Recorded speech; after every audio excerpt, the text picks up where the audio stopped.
तिमिरान्धस्य ज्ञानाञ्जनशलाकया चक्षुरुन्मीलितं येन तस्मै श्रीगुरुवे नमः। वाञ्छाकल्पतरुभ्यश्च कृपा सिन्धुभ्य एव च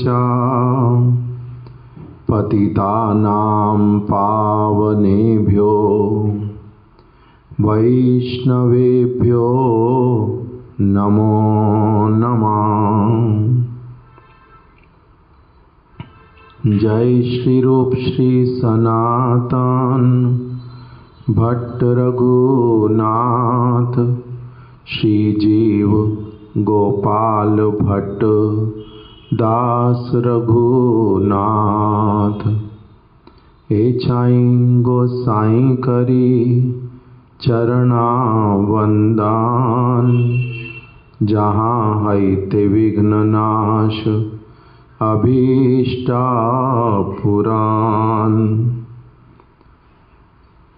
नमो महावदन्याय कृष्ण प्रेम प्रदायते कृष्णाय कृष्ण चैतन्य नामिने गौरात्विषे नमः।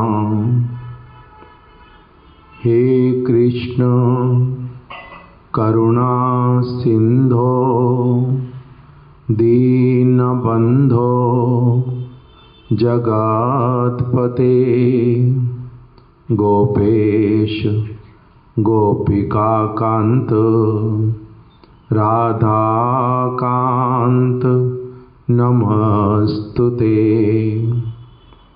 तप्त कांचन गौरांगी राधे वृंदावनेश्वरी वृषभानुसुते देवी प्रणमामि हरिप्रिये। भक्त्या विहीना अपराधलक्षैः क्षिप्ताश्च कामादि तरंगमध्यैः कृपामयि त्वां शरणं प्रपन्ना। वृंदे नमस्ते चरणारविंदम। श्रीकृष्ण चैतन्य प्रभु नित्यानंद श्री अद्वैत गदाधर शिवासादि गौर भक्त वृंद। हरे कृष्णा कृष्णा कृष्णा हरे हरे हरे राम राम राम हरे हरे।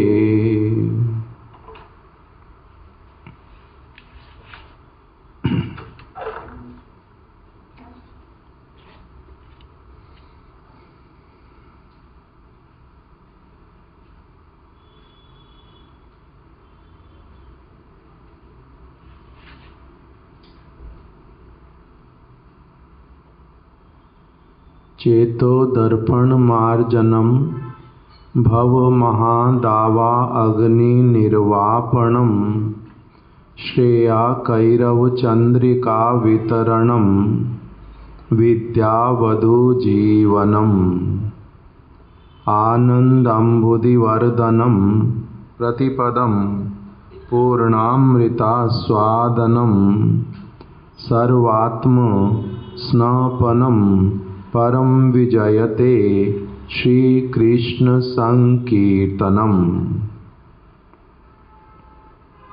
श्री शिक्षाष्टकम इसका प्रथम श्लोक। इसी को हम लोग कुछ समय से श्रवण कर रहे हैं।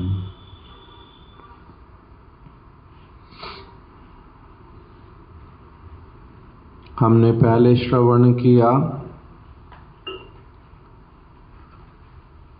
इस श्लोक का अनुवाद। उसके बाद में हमने श्रवण करना प्रारंभ किया जो श्रीला भक्ति विनोद ठाकुर जी ने संबोधन भाष्य लिखा इस श्लोक के ऊपर, अर्थात अपना उनका भाष्य टीका, जो कि विस्तार से हम लोगों के लिए स्पष्ट करते हुए वो भाष्य बतलाता है कि श्री चैतन्य महाप्रभु ने जो बात बोली है उसका अर्थ क्या है। उसी को हम लोग कुछ दिनों से श्रवण कर रहे हैं। श्रीला भक्ति विनोद ठाकुर जी का संबोधन भाष्य सुना और फिर हम लोगों ने जो श्रीला प्रभुपाद जी ने उसके ऊपर अपनी विवृत्ति लिखी उसको भी हमने कुछ श्रवण किया है।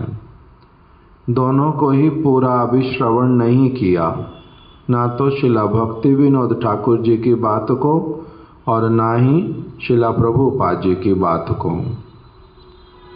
और उन दोनों की जो इस श्लोक की व्याख्या, उसमें भी हम लोगों ने अभी केवल चेतोदर्पण मार्जन शब्द का अर्थ और परम विजयते श्री कृष्ण संकीर्तनम उसी के अर्थ को ही समझने का कुछ चेष्टा किया है।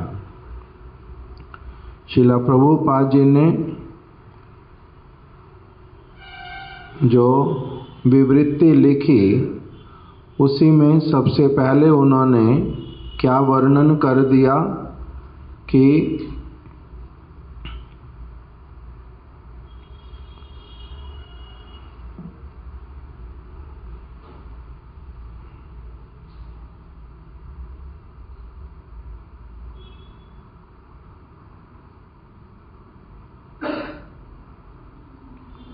उसमें वर्णन किया उन्होंने सबसे पहले कि साधन भक्ति के अनेकों प्रकार के अंग बतलाए गए।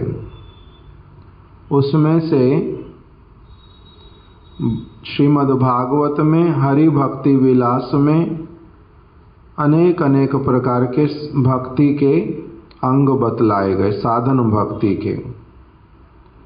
और उसमें से फिर जो 64 भक्ति के अंग उनको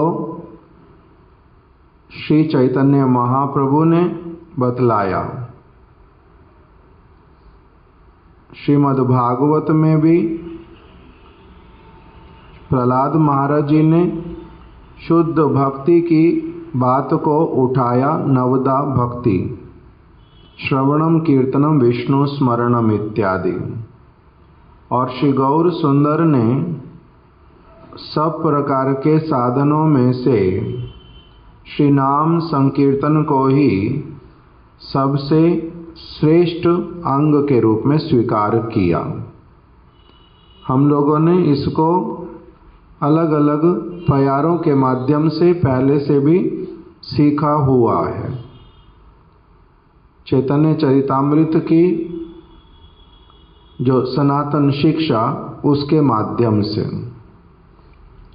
भजनेर मध्य श्रेष्ठ नवविधा भक्ति कृष्ण प्रेम कृष्ण दीते धरे महाशक्ति तार मध्य सर्वश्रेष्ठ नाम संकीर्तन निर अपराधे नाम लैले पाए प्रेम धन। दूसरा श्रवण किया साधु संग नाम कीर्तन भागवत श्रवण मथुरावास श्रीमूर्तिर श्रद्धाए सेवन सकल साधन श्रेष्ठ एई पंच अंग कृष्ण प्रेम जन्माए एई पांचेर अल्प संग। ये सारे प्यार जो हैं एक एक करके स्पष्ट करते हैं कि किस प्रकार से श्रीला प्रभुपाद जी ने जैसे अभी बतला दिया कि ऐसे तो श्रीमद् भागवत में श्री हरि भक्ति विलास ग्रंथ में अनंत प्रकार के भक्ति के साधन बतलाए गए। उसमें से भी फिर प्रधान 64 भक्ति के अंगों को बतलाया गया। फिर उसमें भी फिर क्या भागवत में नवदा भक्ति की बात की गई। फिर महाप्रभु ने स्वयं भी 5 भक्ति के अंगों के विषय में बतलाया। उन सब में से सबसे श्रेष्ठ जो बतलाया वो क्या करके बतलाया? नाम संकीर्तन। तार मध्य सर्वश्रेष्ठ नाम संकीर्तन। किंतु कंडीशन एक लगाई, निरअपराधे नाम लैले पाए प्रेम धन। ये भक्ति का जो साधन है सारा किया क्यों जाता है? उद्देश्य है भगवान के प्रति मेरे हृदय में जो प्रेम है ब्रजवासियों के जैसा, शुद्ध भक्तों जैसा, वैसा प्रेम मेरे हृदय में भगवान के प्रति उदित हो जाए। इसी कामना से ये भगवान के प्रति मेरा प्रेम उदित हो जाए। इसीलिए वहाँ पर बतला दिया कृष्ण प्रेम कृष्ण दीते धरे महाशक्ति। कृष्ण प्रेम को और साक्षात कृष्ण को, अर्थात हृदय में कृष्ण प्रेम के आने पर तब फिर क्या होता है? कृष्ण की प्राप्ति होती है, तब कृष्ण मिलते हैं। हृदय में कृष्ण प्रेम यदि नहीं हो, कृष्ण प्राप्त नहीं होते। वो प्रेम से ही मिलते हैं। प्रेमी व्यक्ति के पास में ही आते हैं। तो इसलिए वो कृष्ण प्रेम मेरे हृदय में कैसे आए, उसी के लिए साधन प्रारंभ कराते हैं। तो इसी बात को यहाँ पर बतलाया कि जितने भी सारे शुद्ध भक्ति के साधन हैं, शुद्ध भक्ति का जो साधन, उसमें सर्वश्रेष्ठ नाम संकीर्तन, किंतु निरपराध होके करना पड़ेगा। और क्या बतलाते हैं इसके विषय में कि यदि करीबे कृष्ण नाम साधु संग करो, भुक्ति मुक्ति सिद्धि वांछा दूरे परिहरो। ये भी बतलाया, यदि करीबे कृष्ण नाम साधु संग करो। यदि सचमुच में सर्वश्रेष्ठ इस भक्ति के अंग का पालन करने की कामना है, तब तुम्हें क्या करना पड़ेगा? साधु संग। और भुक्ति मुक्ति अर्थात जगत के समस्त जो भोगमय ऐश्वर्य, भुक्ति मुक्ति जो सबसे अधिक स्वार्थ वाला वस्तु, पूर्ण रूप में स्वार्थ से भरा हुआ, इंद्रिय तर्पण की चरम सीमा, उसका नाम मोक्ष। तो कह रहे हैं कि सब इस भुक्ति मुक्ति सिद्धि वांछा, सिद्धियों इत्यादि को प्राप्त करने की, अणिमा लघिमा इत्यादि, इन सब को प्राप्त करने की कामना जो है वो क्या कर दो? छोड़ दो। किस लिए छोड़ दो? कि ये सारी वस्तुएं कैसी वाली हैं? बहुत निम्न, परम सुख प्राप्त कराने वाली नहीं है। इनके द्वारा भगवान की प्रसन्नता नहीं होती, भगवान नहीं मिलते इनके द्वारा। भगवान का प्रेम इसके द्वारा नहीं होता। तो ऐसी वस्तु जिसके द्वारा भगवान के प्रति प्रेम उत्पन्न नहीं होता, उन वस्तुओं को क्या कर दो, हटा दो अपने जीवन में से। यदि करीबे कृष्ण नाम, साधु संग करो। साधु संग से क्या होगा, तुम्हारा जो कृष्ण नाम वो शुद्ध रूप में तुम्हारे हृदय, तुम्हारी जिह्वा के ऊपर स्फुरित होगा, वो तुम्हारे को सेवो उन्मुख करेगा। किंतु वो साधु संग कैसा होना चाहिए, उसके लिए श्रील भक्ति विनोद ठाकुर जी ने शब्द दिया था, निर्मल साधु संग। निर्मल साधु संग होना चाहिए, तब फिर क्रिया जो है वो अलग प्रकार की होती है। निर्मल साधु संग हो। श्रद्धा उत्पन्न हो गई, उन्होंने बतलाया था, भले ही वो शास्त्र अवधारणामयी हो या फिर लोभमयी, लीला कथा इत्यादि श्रवण करके लोभमयी, जैसी भी श्रद्धा आ गई, वो श्रद्धा आने पर क्या करना पड़ेगा, सब समय के लिए निर्मल साधु संग नित्य प्रति। अन्यथा वो श्रद्धा जो है क्रमशः क्षीण हो जाएगी और थोड़े समय बाद नष्ट भी हो जाएगी। यदि एक व्यक्ति निरंतर निर्मल साधु संग को प्राप्त ना करे, वो श्रद्धा क्षीण हो जाएगी, नष्ट हो जाएगी। नहीं तो केवल मात्र कंकाल के रूप में वो चलती रहेगी। कंकाल, उसमें प्राण नहीं, अधिक कुछ नहीं। वहां पर श्लोक क्या दिया श्रील भक्ति विनोद ठाकुर जी ने, कि भागवत में ही ऐसा निर्देश दिया गया है, सताम प्रसंगान मम वीर्य संविदो भवन्ति हृत कर्ण रसायन कथा तत् जोशनाद अनु आश्व अपवर्ग वर्तमनि श्रद्धा भक्ति रति अनुक्रमिष्यति। भगवान के प्रति श्रद्धा और फिर क्रमशः वही बढ़ते बढ़ते श्रद्धा रति, रति अर्थात भगवान के प्रति प्रगाढ़ अनुराग भाव प्रेम इत्यादि। तीसरा वाला जो बताया श्रद्धा रति भक्ति, रति शब्द का अर्थ वहां कर दिया भाव भक्ति, और फिर बताया भक्ति मतलब प्रेम भक्ति। अनुक्रमिष्यति, क्रमशः प्राप्त होएगी। यदि एक व्यक्ति क्या करता चले, सताम प्रसंगान, साधु के मुख से मेरी जो अत्यधिक बल से परिपूर्ण जो मेरी लीला कथा इत्यादि है, मेरा जो चरित्र है, उसको नित्य प्रति आदर के साथ में श्रद्धा पूर्वक श्रवण करने से एक व्यक्ति का क्या होता है, सारे उसके अनर्थ चले जाते,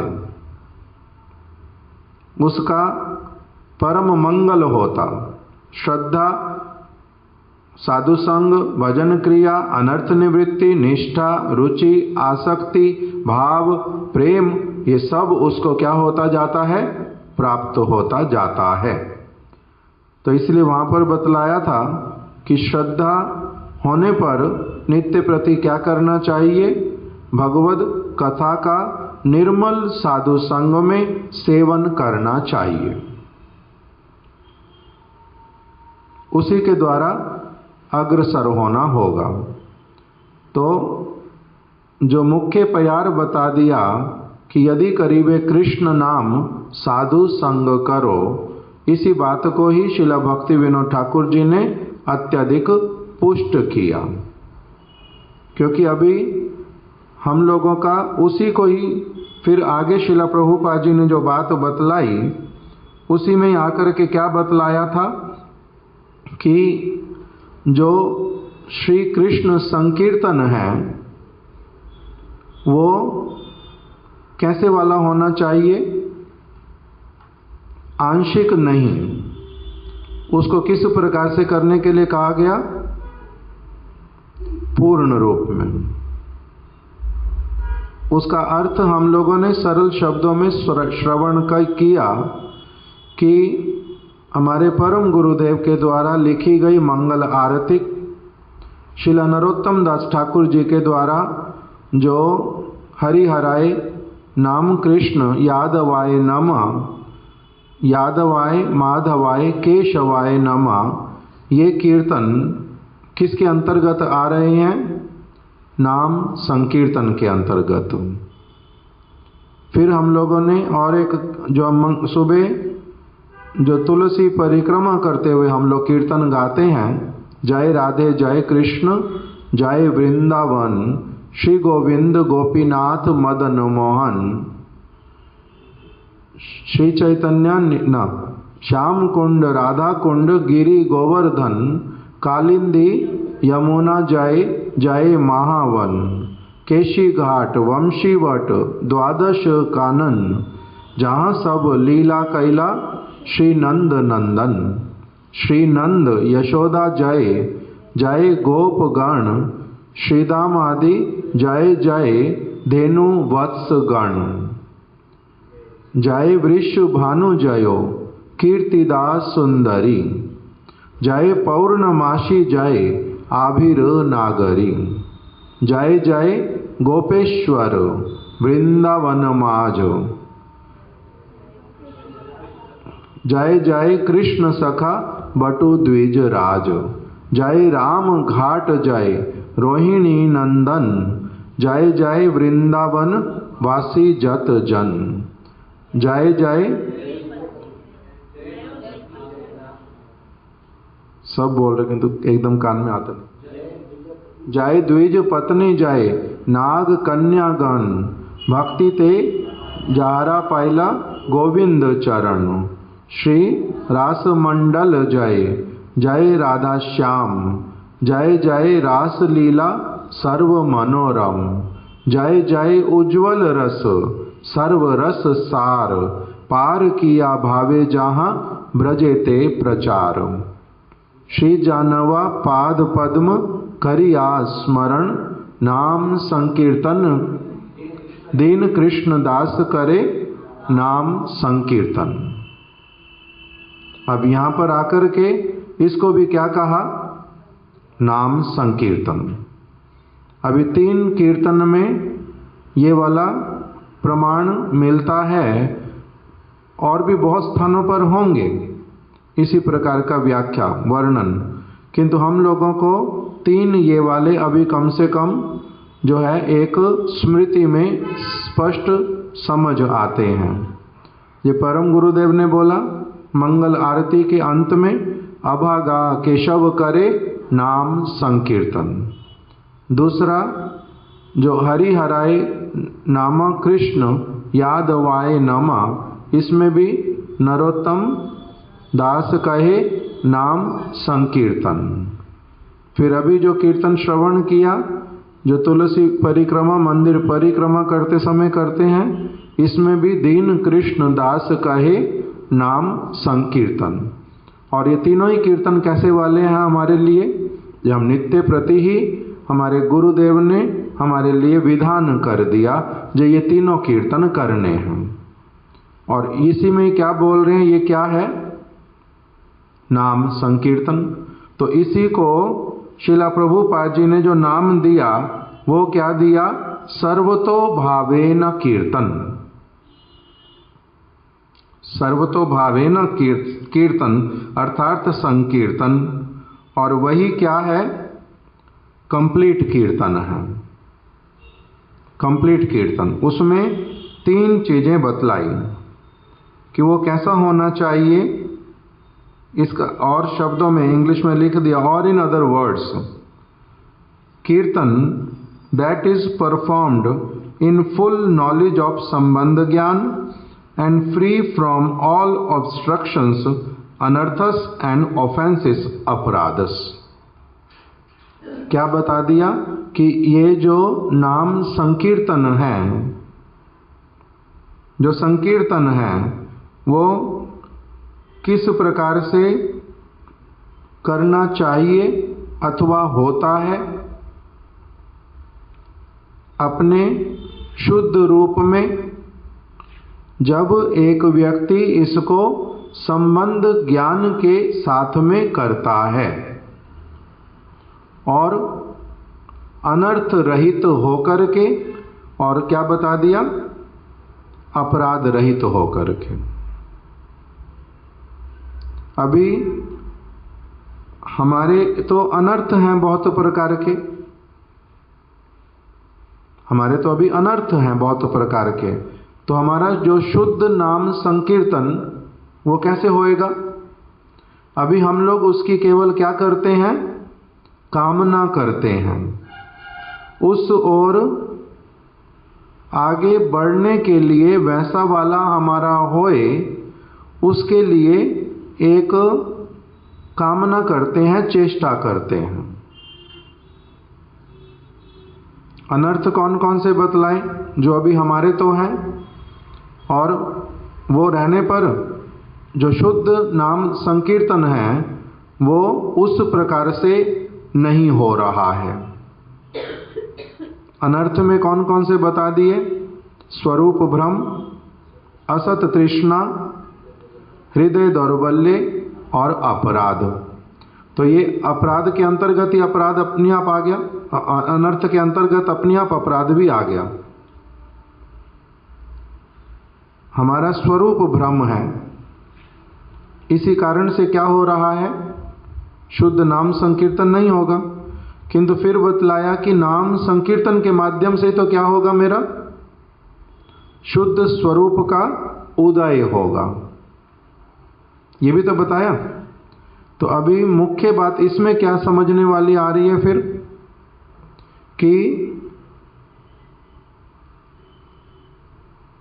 अनर्थग्रस्त अवस्था में साधु संग के माध्यम से श्रद्धा उत्पन्न होने पर मेरा क्या होता जाएगा, जो स्वरूप भ्रम है वो मेरा दूर होना प्रारंभ होगा।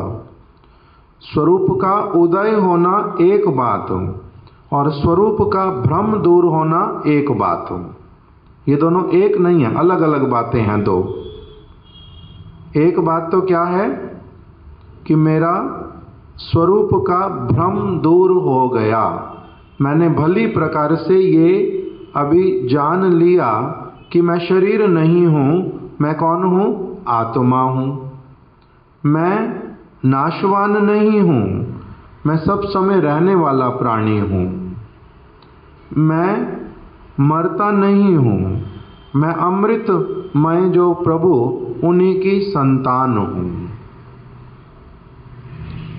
जो भ्रम वो दूर हो गया,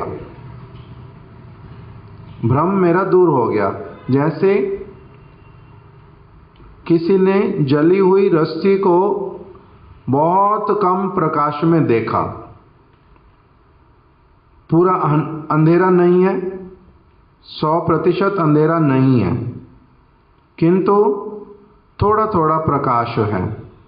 उस थोड़े प्रकाश में उसने एक जली हुई रस्सी को, जिसमें क्या है, ऐंठन है, वो उस प्रकार का देखा,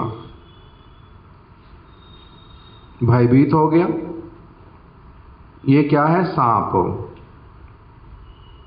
उसको लगा सांप है, तो ये उसको भ्रम हुआ। किंतु जैसे ही किसी ने अच्छे से प्रकाश वहां पर कर दिया, तब उसका क्या हुआ, अरे ये तो क्या है, जली हुई रस्सी है केवल, ये थोड़ा ना सांप है। पहले भय उत्पन्न हुआ था, अब भ्रम दूर होने से क्या हो गया, भय चला गया। ये तो क्या है, केवल रस्सी है जली हुई, वो भी। इससे इसको कहते हैं भ्रम का दूर होना। तो इस प्रकार से एक तो हो गया कि मेरा स्वरूप का भ्रम चला गया, और दूसरा फिर क्या है, जो मेरा वास्तविक स्वरूप है उसका पूर्ण रूप में उदित हो जाना, उसका उदित हो जाना। तो अब यहां पर जो कह रहे हैं कि जो संकीर्तन है मेरा, वो मेरा अनर्थमय अवस्था में भी हो सकता है या नहीं हो सकता? अनर्थमय अवस्था में संकीर्तन होता न नहीं होता? होता है। शुद्ध भी होगा, उसका फिर अलग अलग डिग्री है। एम यदि मैं शुद्ध वस्तु को कर रहा हूं, एम मेरा क्या है? जैसे एक बालक का लक्ष्य है, उद्देश्य है कि उसने 10वीं तक पढ़ाई करनी है। अभी वो पहली कक्षा से पढ़ाई कर रहा है, चाहे उसने जितना भी पढ़ाई किया थोड़ा थोड़ा करके ही, उसका उसी ओर अग्रसर होना तो हुआ ना। मैं यहां से गोवर्धन जाऊंगा, मैंने पूरी तरह से निर्णय कर लिया, इसमें मैं स्पष्ट हूं कि मेरे को कहां जाना है, गोवर्धन जाना है। मैंने अपने घर के मैं बाहर भी आ गया, गाड़ी में, कार में मैं बैठ गया, और मैंने क्या किया, चलना प्रारंभ किया। अभी पहुंचा थोड़ा ना हूं, किंतु मेरा लक्ष्य पहले क्या हो गया, पूरी तरह से स्पष्ट है कि मैं कहां जा रहा हूं, गोवर्धन। भले ही बीच में थोड़ी देर रुक भी गए, आधा घंटा गाड़ी रोक करके, किंतु तब भी पहुंचूंगा तो कहां पर, किस ओर चल पड़ा हूं, ठीक दिशा में ही चला हूं। तो इस ठीक दिशा में चलने के कारण मेरा जो चलना है वो चलना माना जाएगा। ये नहीं कि पूर्ण रूप में जब वहां पर पहुंच जाऊंगा तब होगा कि इसका चलना शुरू हुआ। नहीं, चलना तो कहीं और से प्रारंभ हो रहा है, प्राथमिक अवस्था से ही, जहां से प्रारंभ कर रहा हूं। तो इसी प्रकार से मेरा जो श्रद्धा पूर्वक साधु संग करना, साधु संग के माध्यम से फिर भजन की क्रियाओं को कुछ कुछ ठीक दिशा पकड़ करके, जैसे गुरुदेव बोलते थे कि दिशा ठीक पकड़ लो, लक्ष्य अपना ठीक रख लो पहले, फिर उसके बाद में अगर स्पीड थोड़ी तुम्हारी कम भी होएगी तब भी बहुत चिंता का बात होगा नहीं। क्यों? क्योंकि थोड़ा देर में पहुंचोगे किंतु पहुंच जाओगे। दिशा गलत पकड़ना नहीं, दिशा गलत पकड़ी तो ना जाने कहां से कहां पहुंचोगे और बहुत सारा समय और एनर्जी नष्ट होगा। दिशा ठीक पकड़ना स्पष्ट रूप में। तो अब जो यहां पर बात बोल दी संबंध ज्ञान के साथ में, वो संबंध ज्ञान भी मेरा क्या साथ साथ में पुष्ट हो जाएगा। संबंध ज्ञान का अर्थ क्या होता है? संबंध ज्ञान का अर्थ क्या है? जैसे एक माता जी ने जालंधर में श्रील भक्ति दयित माधव गोस्वामी महाराज जी से एक प्रश्न किया कि महाराज, मैं बचपन से, जब से मैं कुंवारी थी तब से मंदिर आ रही हूं, और अब मेरा फिर विवाह हुआ, मेरे बच्चे हुए, अभी मेरे नाती पोते भी हैं। मंदिर में नित्य प्रति आती हूं, किंतु मेरा जैसा वाला प्यार अपने नाती पोतों में, अपने बच्चों में, अपने घर में, अपने सारी चीज़ों में जैसा मेरा एक खिंचाव है, उनके साथ में जिस प्रकार का प्यार है, अपनापन है, वैसे वाला भगवान के प्रति तो मेरा होता नहीं। यहाँ पर आती हूँ बचपन से, ये भगवान है, उनके साथ मेरा संबंध है, इसलिए आती हूँ, किंतु यहाँ पर प्यार हुआ नहीं। तब श्रील माधव गोस्वामी महाराज जी ने उत्तर क्या दिया? माता जी, आपका भगवान के साथ में संबंध है क्या? ये कभी सोचा? तो कहते कि ये नहीं सोचा कि क्या संबंध है, भगवान के साथ मेरा संबंध क्या है, मेरे को ये नहीं पता। तब फिर संबंध के बिना प्यार होता है? संबंध के बिना प्यार होता ही नहीं। जो होता है उसका डिग्री बहुत कम। एक मनुष्यता के नाते किसी के प्रति प्यार वो कैसे वाला होता है? उसका एक बहुत छोटा सा दायरा है, बहुत बड़ा दायरा नहीं है उसका। सड़क पर जा रहा हूँ, किसी का एक्सीडेंट हो गया, देखा उसको उठाया, थोड़ी देर के लिए उसके पास बैठा, पानी इत्यादि पिला दिया, ज़्यादा परेशानी है अस्पताल तक पहुंचा दिया, और थोड़ा सा कुछ आवश्यकता है वो उसके लिए कर दिया। किंतु यदि उसके लिए 1 महीना देना पड़े तो दे दूंगा, 10 लाख रुपए देने पड़े दे दूंगा, अपना घर बेचना पड़े उसके लिए कर दूंगा। किंतु अगर अपना कोई बच्चा हो, माता पिता हो, जिनके साथ बड़ा घनिष्ठ संबंध हो, उसके लिए क्या करूंगा? जो कुछ आवश्यकता पड़ेगी, हर परिस्थिति को सामना करने के लिए प्रस्तुत रहता हूं। क्यों? क्योंकि वहां पर क्या है? भावना है संबंध वाली। और जिसका सड़क पे एक्सीडेंट हुआ उसके साथ में संबंध तो है, किंतु कितना वाला? मनुष्यता वाला, बहुत थोड़ा सा। क्यों? क्योंकि उसमें मेरा अनुभूति नहीं है कि वास्तविक रूप में इस जगत में सभी जीवात्माओं के साथ में ही मेरा एक जैसा संबंध है। ये मेरा अनुभव नहीं होता। क्यों? क्योंकि मेरा भगवान के साथ ही संबंध नहीं है। उसके माध्यम से जो सभी जीवों के साथ संबंध, वसुदैव कुटुंबकम, पूरी वसुधा में ही, पूरी पृथ्वी में, इस पृथ्वी का कहना क्या, जितनी भी पृथ्वियां हैं, जहां कहीं पर भी जो भी कोई जीवात्माएं हैं, उन सब के साथ में मेरा संबंध है। कौन से वाला? कि मैं भी प्रभु की संतान हूं, वो सभी भी प्रभु की संतान है। तो ये वाला तो अनुभव मेरा है नहीं,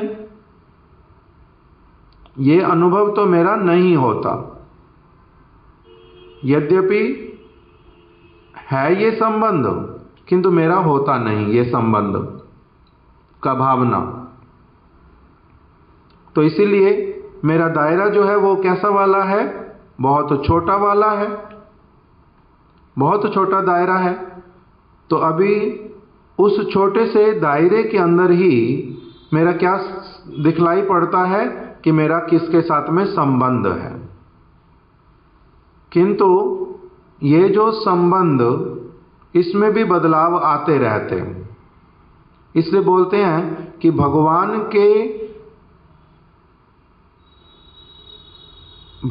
को केंद्र करके पहले मेरा भगवान के साथ में संबंध पूर्ण रूप में पुष्ट अगर है, तब उसके माध्यम से ही क्या होगा? सभी के प्रति जो संबंध है वो अपने आप से हो जाएगा। जैसे एक वृक्ष के साथ में कितने सारे उसमें क्या हैं?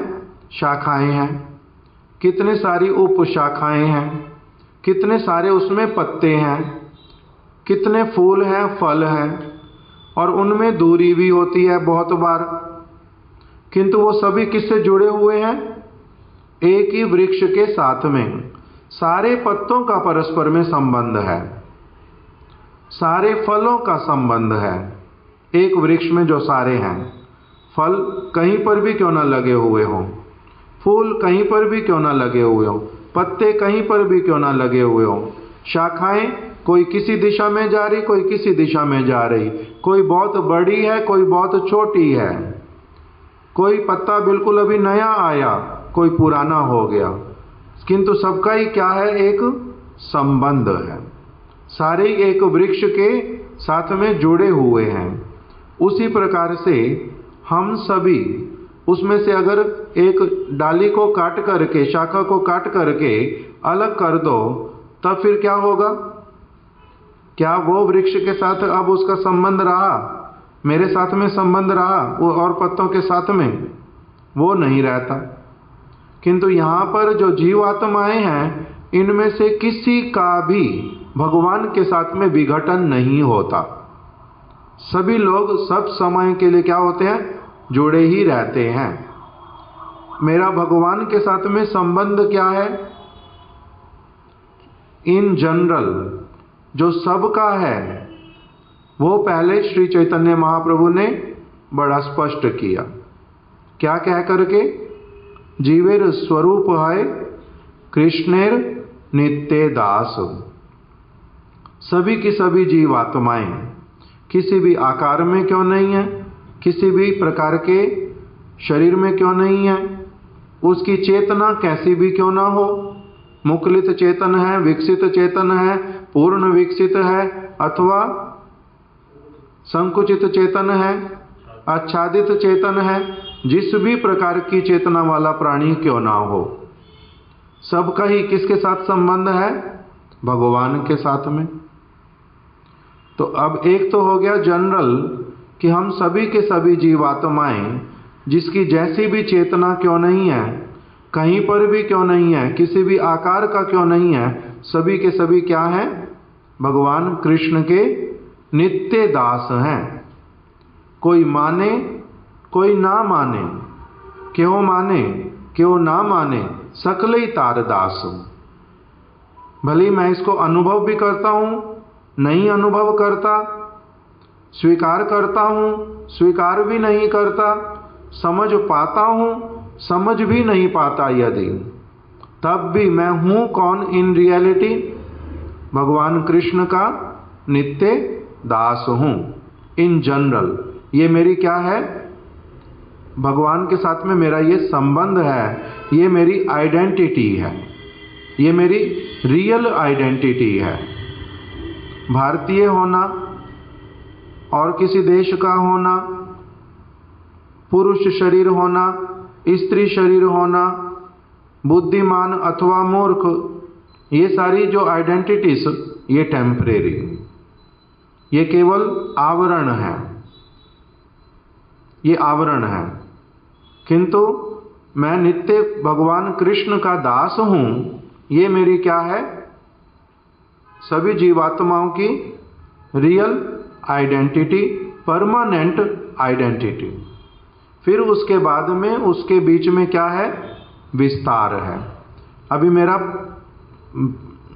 गुरु वैष्णवों का संग होने पर भी, श्रद्धा उत्पन्न होने पर भी, जिस प्रकार का संबंध ज्ञान अभी उदित हुआ, उसमें अधिक से अधिक कहाँ तक जाऊंगा? अभी इस वाले स्तर तक। जीवेर स्वरूप है कृष्णेर नित्य दास। उससे आगे जे मैं कृष्ण का सखा हूं, मैं कृष्ण का सेवक हूं, जो दास्य भाव वाले, अथवा मैं कृष्ण के साथ में वात्सल्य रस से जुड़ा हुआ हूं, अथवा मैं कृष्ण से मधुर रस के साथ में जुड़ा हुआ, माधुर्य रस के अंतर्गत, ये जो सारा कुछ, ये तो मेरा कब स्पष्ट रूप से पता चलेगा? जब मेरा क्या हो जाएगा? चेतो दर्पण मार्जन। चित्त रूपी दर्पण जब मार्जित होगा, उसके ऊपर ये सारा कुछ स्पष्ट होकर के आएगा फिर कि मैं भगवान के साथ में किस रस में सेवा में संयुक्त हूँ, वो अलग बतला रहे हैं। तो इसलिए यहाँ पर जो बतला रहे हैं कि जो संकीर्तन है वो जो संबंध ज्ञान के साथ में होना चाहिए, उसके लिए अभी मेरे लिए कौन सा संबंध ज्ञान? इस वस्तु को श्री चैतन्य महाप्रभु के वचन अनुसार और समस्त शास्त्रों के वचन अनुसार कि मैं कृष्ण का नित्य दास हूँ, इसलिए वो मेरे प्रभु हैं, मैं उनका दास हूँ। और इसी भावना के साथ में ही सदैव उनका क्या करना है? शरण ग्रहण करना है, उनका नाम कीर्तन करना है।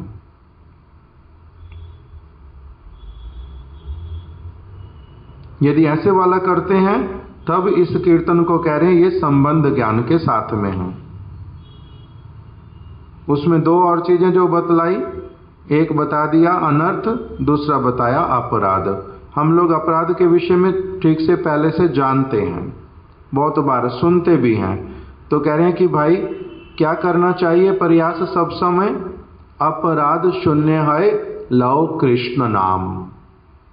कल ही कीर्तन में गा रहे थे ना कि नित्यानंद प्रभु पुनः पुनः यही अपने आदर्श चरित्र के द्वारा और अपनी शिक्षा में यही बतलाते हैं कि अपराध शून्य है लव कृष्ण नाम, कृष्ण माता, कृष्ण पिता, कृष्ण धन प्राण।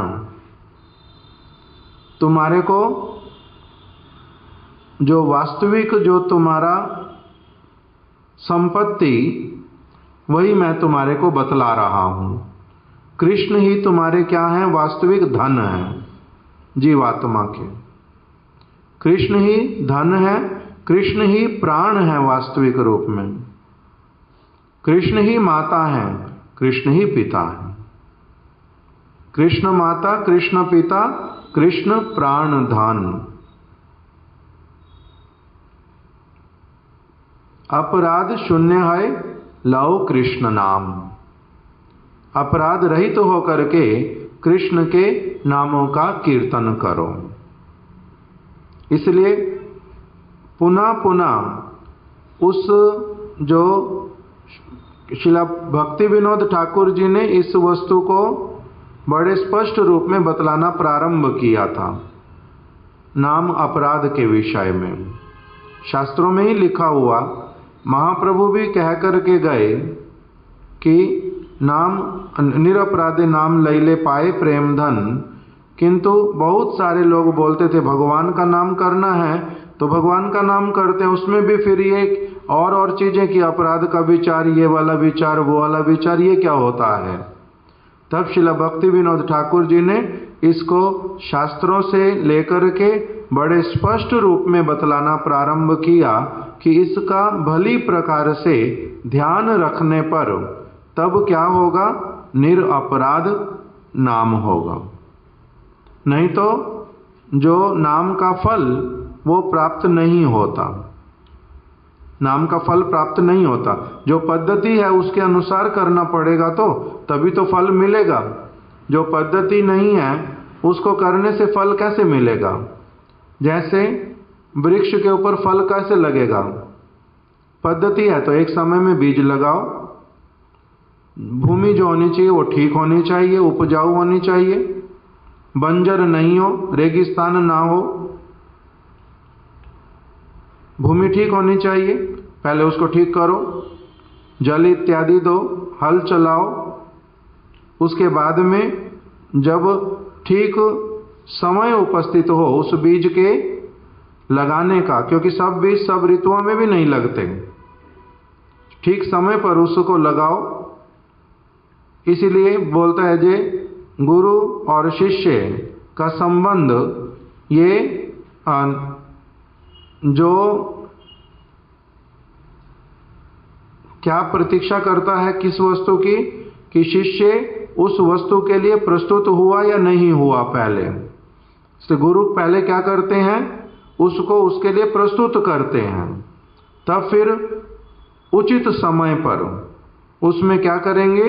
बीज का वपन, बीज बोना। तो इसीलिए ठीक समय पर बीज बोएंगे, फिर जल देंगे ठीक समय पर, उसके बाद में फिर क्रमशः वो अंकुर होगा, फिर बड़ा होता जाएगा, फिर प्रतीक्षा करनी पड़ेगी, समय पर जाकर के उसमें फल इत्यादि आएंगे।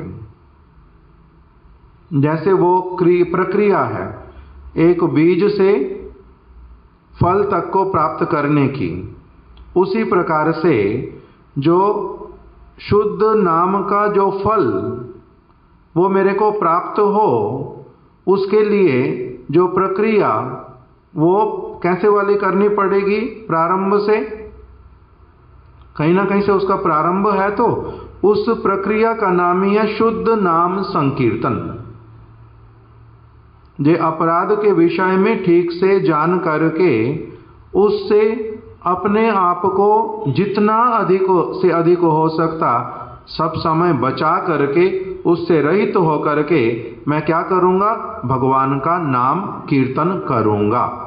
एक पद्धति बताई तो गुरु पाद पद्म से नाम, दीक्षा, शिक्षा, उपदेश इत्यादि प्राप्त करके भगवान के साथ मेरा ये नित्य संबंध है, मैं उनका नित्य दास हूँ, उनको मैंने, वही मेरे रक्षक हैं, वही मेरे पालक हैं, ये समस्त भावना को शुद्ध रूप में लेकर के गुरु के निर्देश अनुरूप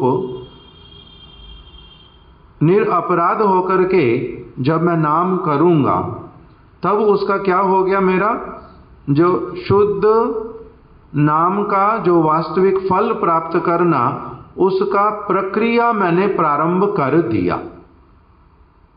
प्रक्रिया प्रारंभ किया। तो इसलिए इसी वस्तु को पुनः पुनः भक्ति विनोद ठाकुर जी ने अपने जो संबोधन भाष्य उसमें जोर दिया कि हमें क्या करना पड़ेगा, इस ये जो प्रक्रिया बतलाई, आदो श्रद्धा ततो साधु संग भजन क्रिया, वो भजन क्रिया ठीक से होएगी तब मेरा अनर्थ निवृत्ति प्रारंभ होएगा, आगे बढ़ना होएगा। तो वो जो प्रक्रिया उसके अंतर्गत ही क्या ये बतलाया, साधु संग करते करते मेरा अनर्थ निवृत्ति होगा, संबंध ज्ञान होगा, और तीसरा जो अपराध इत्यादि जो है वो पूरी तरह से दूर जाएंगे, तब मेरा शुद्ध नाम संकीर्तन होगा। तो जो प्रक्रिया है उस प्रक्रिया को पालन करने से ही सुष्ठु रूप में तब उसका सुष्ठु फल होगा। सभी वृक्ष पर, वृक्ष बड़ा होने पर भी, फल लगने पर भी सबके ऊपर जो उत्कृष्ट फल वो नहीं लगता, उसके ऊपर फल लगने पर भी फलों में भी तारतम्य आ जाता है। फल तो आ गया किंतु वो फल स्वादिष्ट है, किस प्रकार का है, दिखने में कैसा है, आकार कैसा, बहुत सारी चीजें आती। तो इसीलिए उसका शुद्ध प्रणाली, ठीक ठीक प्रणाली जो गुरु वर्ग बतला रहे हैं, महाप्रभु ने जो बताया उस रूप में करने पर उसके जो अद्भुत फल वो जिस प्रकार के हैं वैसे वाले प्राप्त होंगे, वैसे वाले प्राप्त होंगे। जैसे हमारे महाराज जी ने खेती करना सीखा था मायापुर में, खेती कभी की नहीं थी, जमीन अब बहुत सारी थी, उसमें करनी कैसे होती किसी से सीखा, बीज कहाँ से मिलेगा, बोना कब चाहिए, खरपतवार को कैसे उखाड़ना पड़ेगा, और फिर फसल कैसे मिलेगी सबसे अच्छी वाली, उसके लिए किस समय क्या क्या सावधानी रखनी चाहिए, कब तक प्रतीक्षा करनी चाहिए, जल्दीबाजी नहीं करनी चाहिए, ये सारा कुछ एक एक करके क्या किया था, सीखा था। तब उसमें जो फिर धान इत्यादि आया बड़ा उत्कृष्ट, एकदम से बड़ा स्वादिष्ट, बहुत अच्छी सुगंध वाला, उस प्रकार का प्राप्त हुआ। किंतु कब होता है, जब ठीक व्यक्ति से शुद्ध प्रणाली को समझ करके उसको जब सुष्ठु रूप में पालन किया जाता है, तब उसका क्या होता है, उत्कृष्ट फल प्राप्त होता है। आज यहीं तक रख देते, कल अब इससे आगे ही श्रवण करेंगे। श्री शिक्षाष्टकम की जय। शिला गुरुदेव की जय। शिला प्रभुपाद जी की जय। शिला भक्ति विनोद ठाकुर जी की जय। श्री चैतन्य महाप्रभु की जय। वृंदायै तुलसी देव्यायै प्रियायै केशवस्य च कृष्ण भक्ति प्रदे देवी सत्यवत्यै नमो नमः। वाञ्छाकल्पतरुभ्यश्च कृपा सिन्धुभ्य एव च पतितानां पावनेभ्यो वैष्णवेभ्यो नमो नमः।